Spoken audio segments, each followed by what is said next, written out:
Since the beginning of recorded history, the human race has been at war. First with members of their own family, then their fellow countrymen, and finally nations at large. Yet perhaps the starting ground for all these conflicts lays somewhere deeper, within the very character of the human condition, in the dark, untouchable crevices of the human heart. It is said that the first iniquity of free will began even before the maiden pilgrimage from the embryo, preceding the very creation of the earth itself, in the forelife of souls in the heavenly realms. The dawn of warfare, some believe, was initiated by a fallen angel whose trespass against God was pride. In ancient Babylonia, in an age so long ago that the exact millennium remains in question, the Tower of Babel began construction. It was to be the single greatest achievement of the human race. A tower so tall that its summit would reach the heavens, and by it prove to the world that their race was superior. It would be God's irony that it would never be finished. Time passed, nations fell, a machine age emerged, and once again the ingenuity of the species which held dominion over all others unveiled what was at the time the most monumental accomplishment ever imagined, the largest machine yet constructed. An automation so mammoth and so revered, even before its first demonstration, that its only befitting name was Titanic. On April 10th, 1912, it set sail. It was boasted to be the ship that God himself could not sink. It would be God's irony that the very element that was meant to keep it afloat would cause it to sink. Water, frozen water, in the form of an iceberg. Not even one voyage did it complete. And then the next age embarked into the annals of human history, perhaps the last age, the space age. Competition for victor was unparalleled. Powerful nations spent billions in unabashed rivalry to outdo the other. The Soviet Union launched the first orbiting satellite, the first animal, the first man. They had logged 500% more hours in space than the United States. And in June of 1969, they launched an unmanned probe to the moon to retrieve the first soil sample from another world, just 1 month before Apollo 11. That's how close the race was. Had their unmanned probe not crash-landed into the lunar surface, the first moon rock brought back to Earth would have been by the Soviet Union. Richard Nixon, president at the time, had this to say about the latest work of the human hand. It is the greatest week since creation, the greatest event since the laying of the foundation of the seas, since the origin of the universe itself, since the design and formation of the delicate human eye through which all these things are perceived, was a flying machine with its 2 passengers landing on its closest celestial neighbor and returning from where it came. Perhaps again, God's irony lies somewhere within this great boast of humankind. The building of the tallest tower for the sole purpose of standing out among the races was never finished. The machine that was so great that it was said to be untouchable by even God never completed its first voyage. And finally, the crowning achievement of humankind, the greatest boast of the species, the event in human history most associated with pride in our own accomplishments, landing on the moon. 20 years later, and years behind schedule, the same space program couldn't put into Earth orbit a telescope with a lens that focused. And yet 2 decades earlier, a mission 100 times more complicated worked on its first occasion. With close scrutiny of the motives of the zealous Nixon administration, a critical examination of the entirely government-controlled press coverage, and newly discovered footage of the crew of Apollo 11 staging part of their mission, we wish to detail what may come to be the greatest government conspiracy of all time. A funny thing happened on the way to the moon.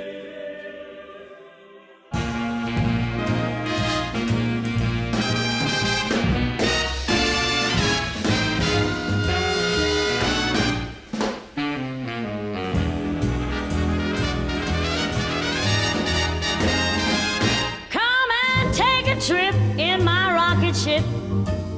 We'll have a lovely afternoon, kiss the world goodbye, and away we'll fly. Destination moon. We'll travel fast as a light till we're out of sight. The earth will be like a toy balloon. Oh, what a thrill you'll get riding on my jet. A destination moon. Oh, we'll go up, up, up, up, straight to the moon we two. High in the starry blue. I'll be out of this world with you. So away we'll steal in my space mobile, a supersonic, a honeymoon. Leave your cares below, pull the switch, let's go. A destination moon.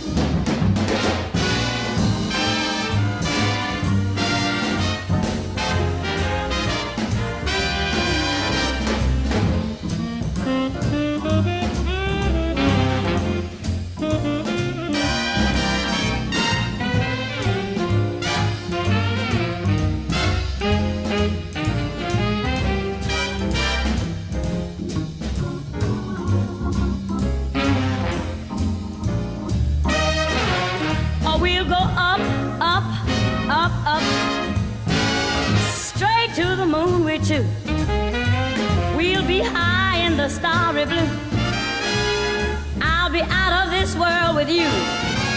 So away we'll steal in my jetmobile, a supersonic, a honeymoon. Leave your cares below, pull that switch, let's go. Destination. We're flying high up in the sky. Destination moon.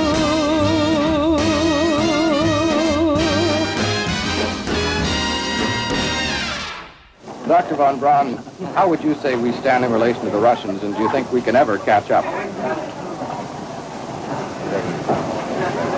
I'm convinced that in the space field, the Russians are ahead of us, particularly in large weightlifting capability. And that at the moment, the problem is not so much to catch up, but first build up the working speed that they have already demonstrated. After we are running as fast as they do, there's still a considerable gap to close, and only the future will tell whether we'll manage to close that gap. We cannot and will not ever get into this race as we should, so long as all of our objectives are short-term objectives. We've got to have no finite end to our objectives. The end of our objectives should be as far as we can see at any given time. But right now, we need a 10 to 12-year program that has as its ultimate goal the manned domination of space. And if we don't, we're going to be in trouble. I believe that this nation should commit itself to achieving the goal before this decade is out of landing a man on the moon and returning him safely to the earth. We must assure our preeminence in the peaceful exploration of outer space, focusing on an expedition to the moon in this decade. T-minus 60 seconds and counting. We passed T-minus 60. 55 seconds and counting. Neil Armstrong reported back when he received the good wishes. Thank you very much. We know it will be a good flight. Good luck and Godspeed. 40 seconds away from the Apollo 11 liftoff. All the second stage tanks now pressurized. 35 seconds and counting. We are still go with Apollo 11. 30 seconds and counting. Astronauts report it feels good. T-minus 25 seconds. 20 seconds and counting. T-minus 15 seconds. Guidance is internal. 12, 11, 10, 9. Ignition sequence start. 6.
Unbeknownst to the citizenry, high above the Earth, beginning at an altitude of 1,000 miles and extending an additional 25,000 miles, lay lethal bands of radiation called the Van Allen radiation belts. Every space mission in history with humans on board, from both the United States and Soviet Union, from the first in 1961 to the present, has been well below this deadly radiation field. Mercury, Gemini, Soyuz, Skylab, the Space Shuttle, all maintained altitudes well below 1,000 miles. All except Apollo. The more experienced Soviets spent 100 hours in space for every 20 hours of the US. In order to survive the hour-and-a-half journey through this radiation field necessary to reach the moon and return, solid lead shielding between the astronauts and the exposure outside would be required. The mammoth Saturn V rocket used by Apollo was already 35 stories tall and weighed as much as a battleship. To add additional tonnage in the form of a lead barrier completely surrounding the crew members would have made it impossible for the vehicle to get off the ground. That is why the Soviets, though more advanced, only sent an unmanned probe to the moon. The Apollo spacecraft's narrowest shielding was less than 1/8 of an inch of light aluminum. In 1998, the Space Shuttle flew to an altitude of 350 miles, one of its highest altitudes ever, hundreds of miles below the beginning of a field of radiation that was so severe that the astronauts inside of their shielded spacecraft and inside of their shielded spacesuits saw flashes of light with their eyes shut that they described as shooting stars, due to radiation penetrating first the shuttle's shielding, then their spacesuit shielding, then their skulls, and finally the retinas of their closed eyes. As a result, CNN issued the following report noting NASA's unpredicted surprise. The radiation belt surrounding Earth may be more dangerous for spacewalking astronauts than previously believed. Scientists say the phenomena known as the Van Allen belts can spawn killer electrons when the Earth's magnetic field changes. These electrons that are being studied could have an important effect, not only on satellites, which has happened in the past, but could also affect the astronauts by creating large doses of radiation that could influence their health. The electrons can penetrate through various materials, including spacesuits, and can pass through, in fact, the walls of the space station, and can create high charges deep inside of these objects.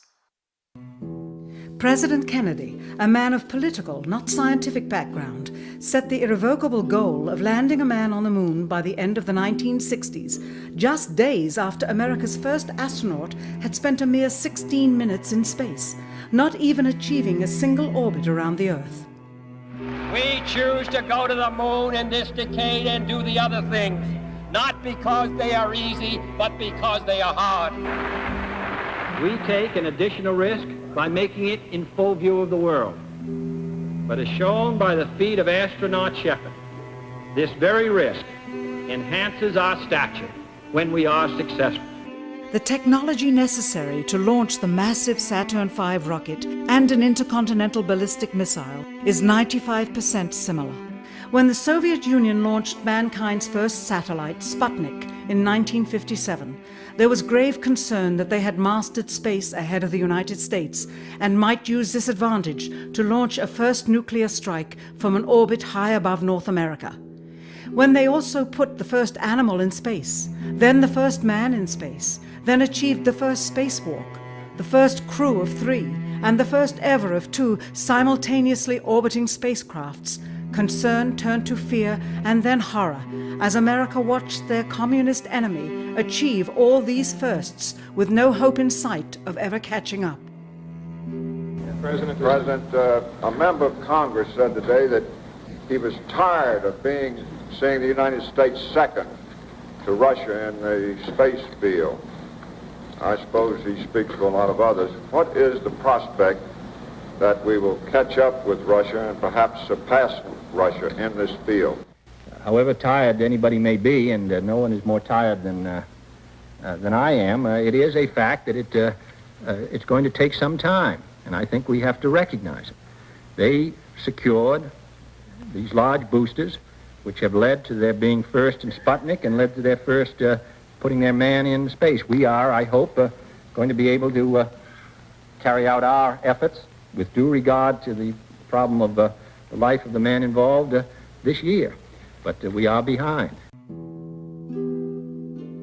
If it was impossible to better the Soviets in the space race, which was really a race of technological armaments, what could be done?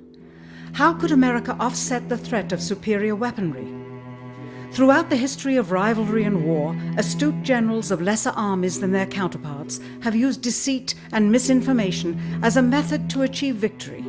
In World War II, for example, columns of inflatable tanks were placed at locations afar from Normandy to draw German forces away from the real location of invasion. The Star Wars missile defense program rigged tests to make it seem more advanced than it really was. That's the conclusion of the General Accounting Office. The aim was to fool the Soviet Union about US military readiness during the Cold War.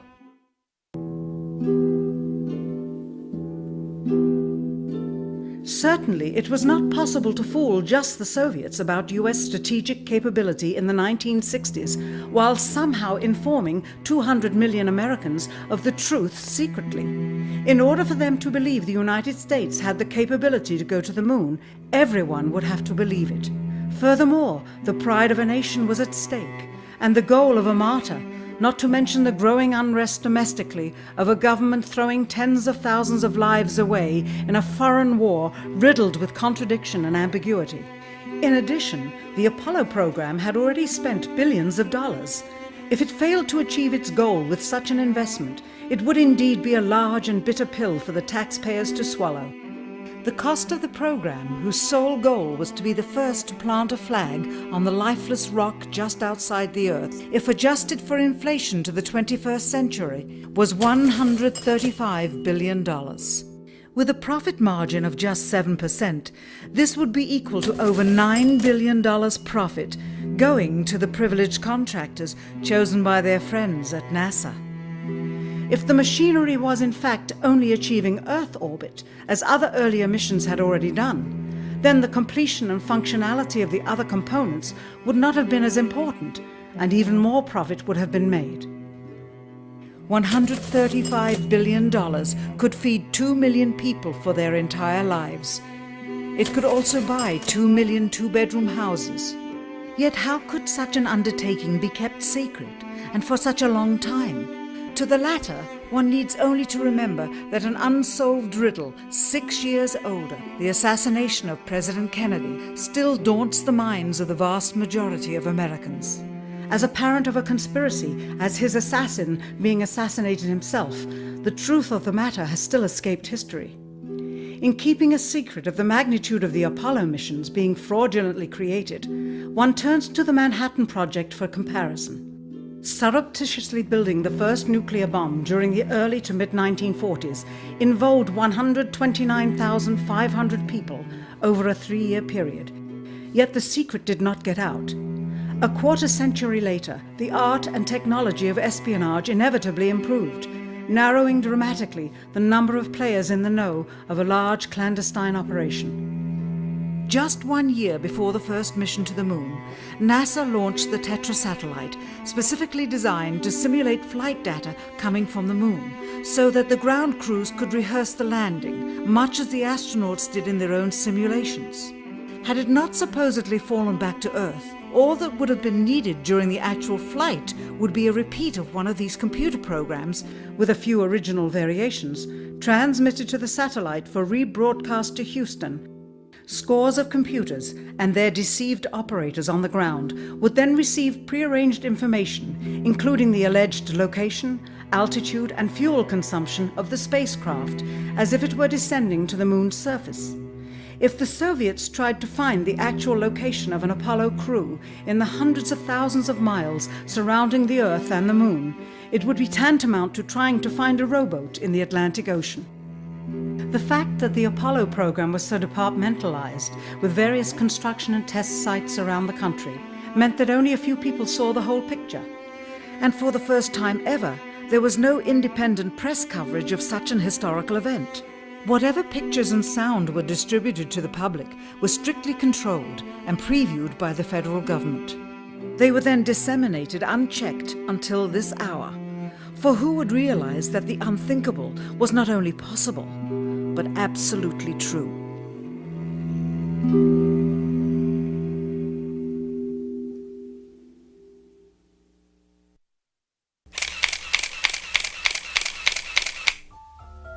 And what of the photographs? What do they tell us?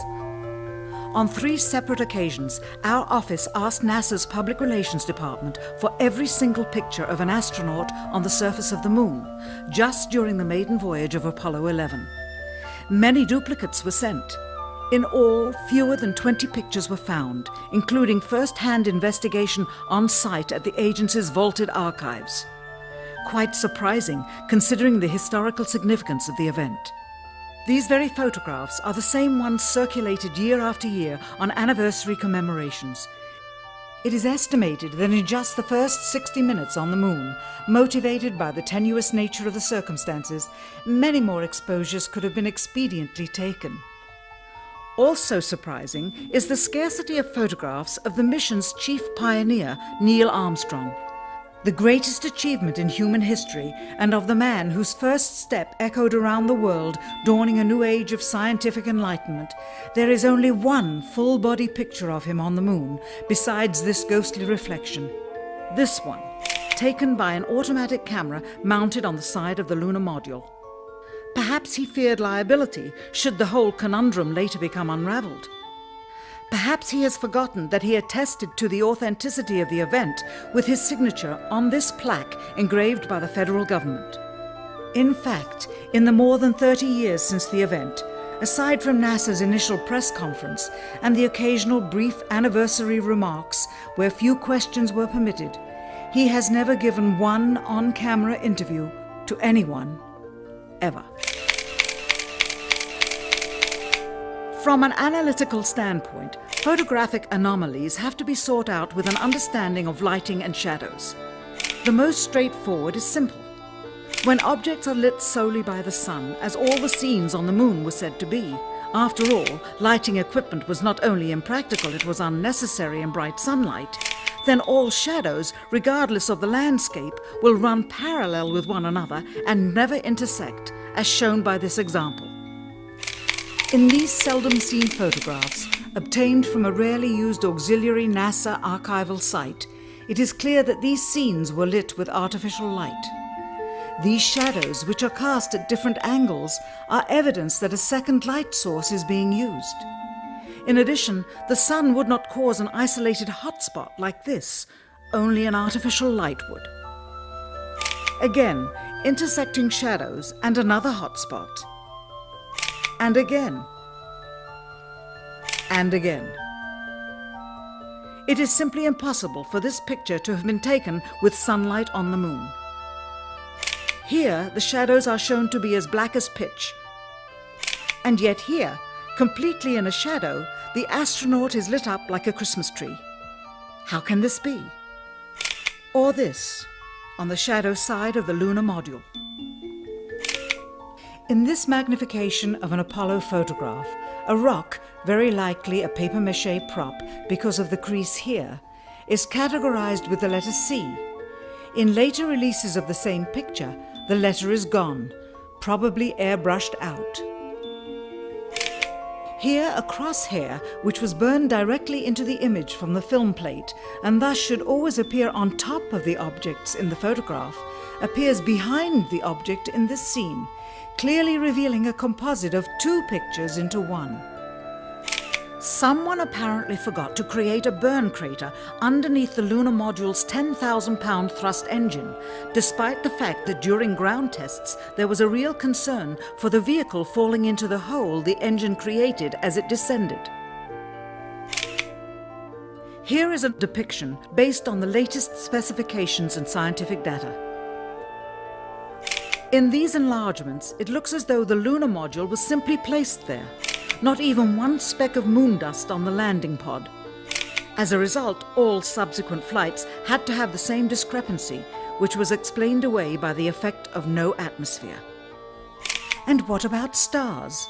On the moon, with no atmosphere, they must have been quite a sight to behold. Yet there is seldom any mention of them, if ever, by any of the astronauts on any of the missions. Undoubtedly, creating a mural with all the constellations properly placed in the sky would have been virtually impossible to create accurately, much less realistically. A competent amateur astronomer would have been able to call attention to the slightest error in measurement. The answer? Not to talk about the stars. Ever. In their post-flight press conference, it was the only question to which Neil Armstrong responded with an absence of memory. When you looked up at the sky, could you actually see the stars and the solar corona in spite of the glare? We were never able to see stars from the lunar surface or on the daylight side of the moon by eye without looking through the optics. I don't recall during the period of time that we were photographing the solar corona what stars we could see. I don't remember seeing any. Years later, though, Michael Collins would remember seeing the elusive stars and wrote about them in Expeditions to the Moon. It seems his memory improved the older he got. Why don't stars appear in any of the photographs? Simply because the proper, mostly closed exposure setting for the camera's iris, set that way to compensate for the bright sunlight on the moon's surface, completely diminished the faintness of relatively distant specks of diminutive light. This answer is true. It does not, however, explain why they never took any pictures of the stars by themselves, with an exposure setting perfect for them. While they took 3 automobiles to the moon, they never took a photographic telescope. Had they done so, they would have been able to see farther into the universe than had ever before been realized. If they had taken a telescope and were not actually on the moon, they would have had to concoct undiscovered galaxies that might one day prove to be non-existent. The cost of the 3 moon rovers in 21st century currency? Nearly $60 million each, though they had fewer parts than a Jeep. Where was all this money going? Then there's the flag, blowing in the wind, at least twice, on the atmosphereless moon. We can only guess that most of the missions were staged inside for fear of possible aerial or satellite reconnaissance from an unfriendly nation.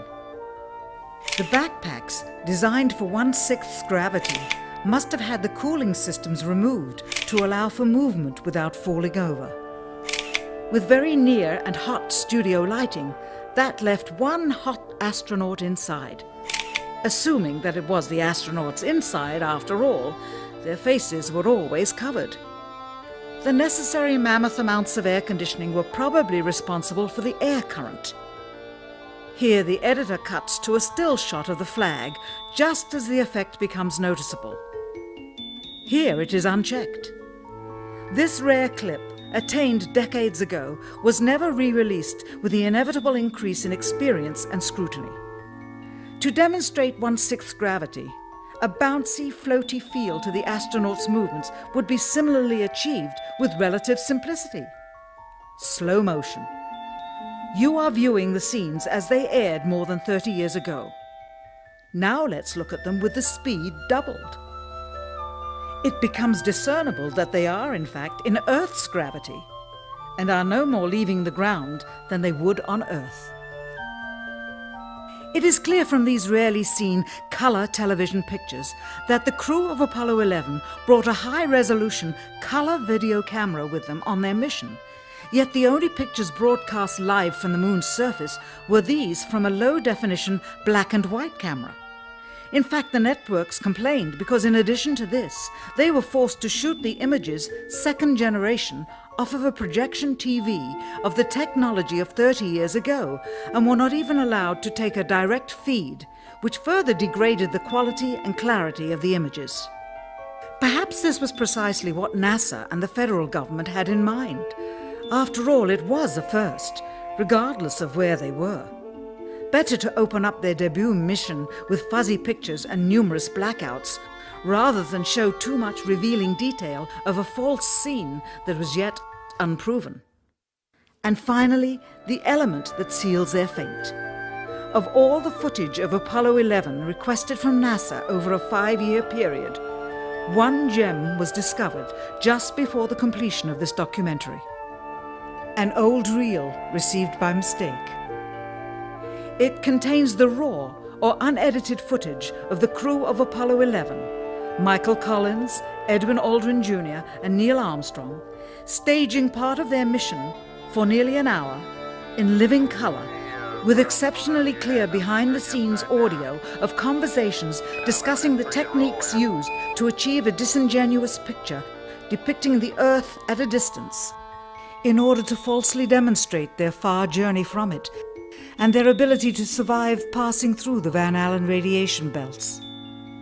It cannot be misconstrued that this staging was done for some other reason prior to the mission, for the reel itself is slated and dated July 18th, 19th and 20th, 1969, the very days of the mission when they were said to be approaching and achieving lunar orbit. Furthermore, it is apparent they are in genuine zero gravity aboard the actual spacecraft, necessary to convince the mass media of their authenticity, just not any further than Earth orbit, as you will see. In this never-before-seen or heard footage, not only is the radio conversation between the astronauts and Houston Control audible, there is a secondary, private conversation taking place between the crew and a third confidential party, prompting the astronauts with what to say, when to speak, and how to effectively manipulate the camera to achieve the desired misleading effect. NASA claims that the Houston transmissions were the only ones taking place with the astronauts. Listen now as Houston Control initiates a conversation with the crew, only to find them too preoccupied with the behind-the-scenes trickery to respond. Moments pass and the oversight is picked up on by the clandestine third party, who quickly prompts them with talk. Immediately, Neil Armstrong speaks. Hello, Apollo 11. Houston, Goldstone says that the TV looks great. Over.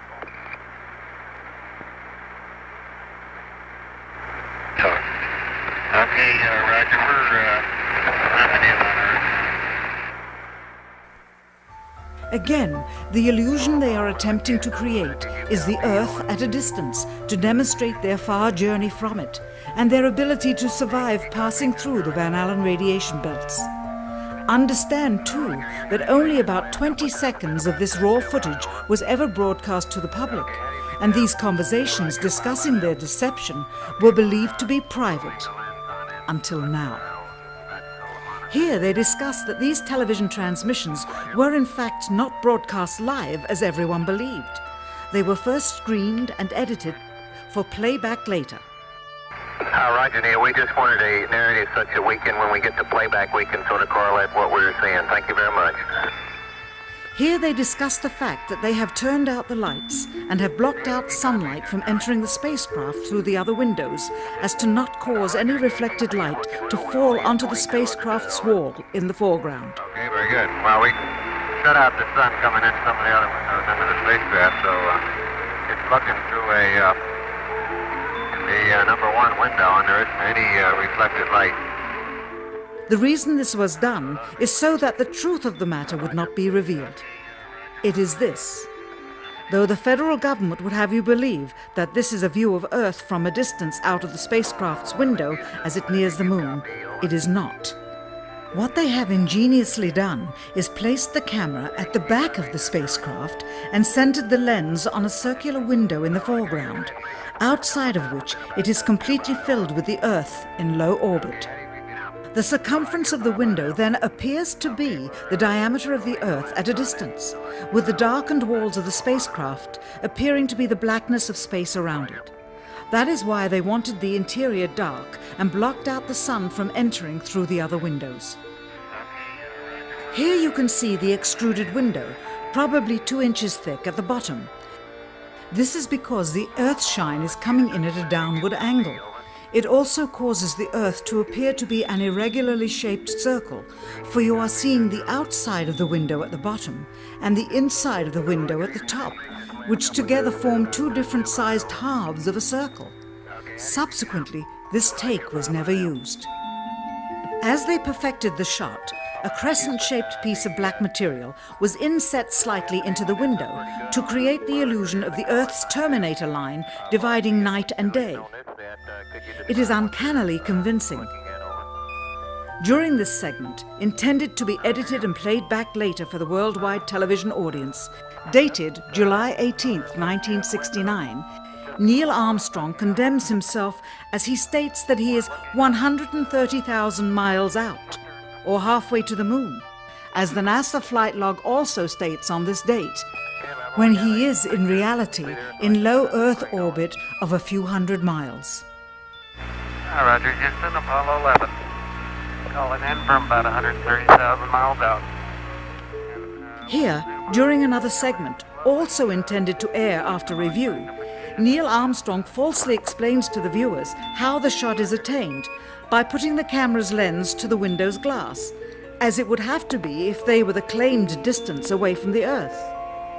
We only have one window that has a view of the Earth, and it's filled up with a TV camera. If the window was completely filled up with a TV camera, as he stated, then an astronaut's arm would not be able to get between the camera and the window, as it obviously does here in this outtake. South America becomes invisible just off beyond the Terminator or inside the shadow. You can also notice how the astronaut operating the camera reacted to the mistake by attempting to pan away from it. Blue cast, see white bands of major cloud formations across the Earth. This is a segment that they believed wasn't even being recorded, much less suitable for broadcast, for the lens was being zoomed out and the scene was being changed to that of an interior of the astronauts at work, and apparently the stop button popped back up on the recorder without notice. Here is the diffused work light that they used to see camera controls, but not throw light onto the spacecraft's wall. Here they remove part of the crescent insert.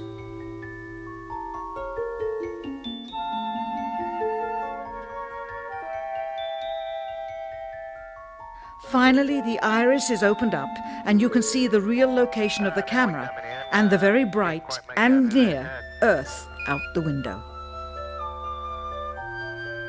Here is the slate for the 19th of July, and the same shot of trickery on the 19th of July, and then the 20th, and the same misleading shot on the 20th. Later that evening, they were said to be walking on the moon. How can this be when they were in Earth orbit only 9 hours earlier, and the moon is some 3 days' journey away? Furthermore, if they genuinely went to the moon, why would they be faking any part of it? Why this trickery with the window? By faking being halfway to the moon, it becomes apparent that they did so because they could not even go halfway. It thus confirms that the stumbling block to their success was the lethal radiation of the Van Allen radiation belts. Since the same equipment was used on the subsequent missions in the 40 months that followed, none of them could have gone to the moon. They only increased their proficiency at staging them. When some TV viewers of the second manned mission to the moon telephoned the networks complaining that reruns of I Love Lucy were being interrupted, it became clear that for the taxpayers, once was enough. But it wasn't enough for the government and contractors. Billions of dollars of pure profit went with each return. How coincidental that the following mission would have the element of life and death jeopardy. Apollo 13. Now the public would take going to the moon more seriously and be reconnected with the drama. We now realize that perhaps the reason Neil Armstrong has never given an on-camera interview is because he doesn't want to lie anymore. What threats may have been made upon such honorable men or their families to possess their reluctant cooperation and later ill feelings towards perpetuating this still darkened hour in American history.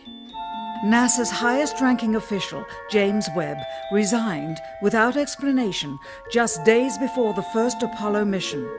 Why, when he was on the threshold of achieving the greatest accomplishment of his career?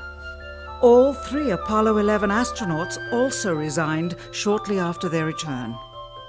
On the 25th anniversary of the event in 1994, Neil Armstrong made a rare public appearance and held back tears as he spoke these brief cryptic remarks before the next generation of taxpayers as they toured the White House.